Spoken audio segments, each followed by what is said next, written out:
But it is a bonus that we have a royal family who has been so dedicated to service from the time of Queen Victoria. That goes very well. But the central theme, of course, is constitutional, and the fact that of the world's oldest continuing democracies, the 7 oldest, 5 are constitutional monarchies and 4 have Elizabeth as their sovereign. This is quite remarkable. Okay, John Warhurst, the Republican movement seems to have faded from view to an extent over the past several years. Where does the push stand now? Well, the push stands where it's always been, Joe, that we're looking forward to arguing the case for an Australian Republic.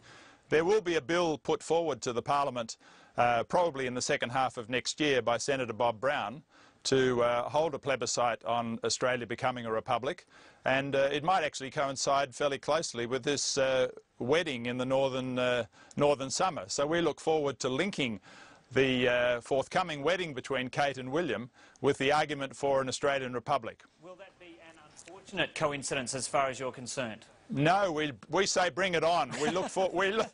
You can't go up against a royal wedding. No, my word, we can, because the benefit of a royal wedding for Republicans is that it brings attention to the debate about Australian national identity and the fact that 20 or 30 years' time, William will become King of Australia unless Australia becomes a republic. So it will be, in fact, an ideal time when attention is on a matrimonial event to have a political and constitutional debate in Australia, and that's how it should be. Okay, we might come back to David Flint now. We heard from John Warhurst saying that bring it on. Do you think a Republican moves towards a republic will have any chance of success while you've got this kind of atmosphere with the royal wedding? The problem for the Republicans is that they've taken a step back from 1999. In 1999 they had a model. The people rejected that in every state and 72% of electorates. Now we're in the situation where the Republicans are unable to tell us what they want and what new flag they want.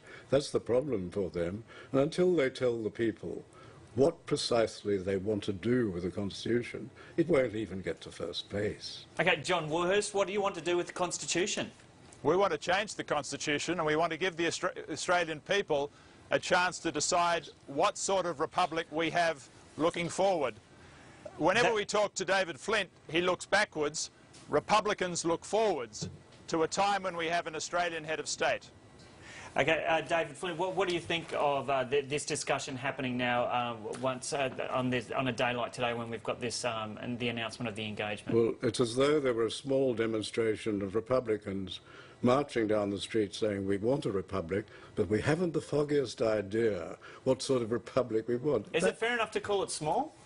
Well, a small demonstration? Well, we know, for example, from Mr. Hulse, who is the Victorian attorney, who's a passionate Republican, and he released a report in which it said that 2/3 of Republicans, the most Republican state, they still voted against it, 2/3 of Victorians don't want a republic. Now, we're still talking about a vague, undefined republic. We've already got a republic. We've got a crowned republic.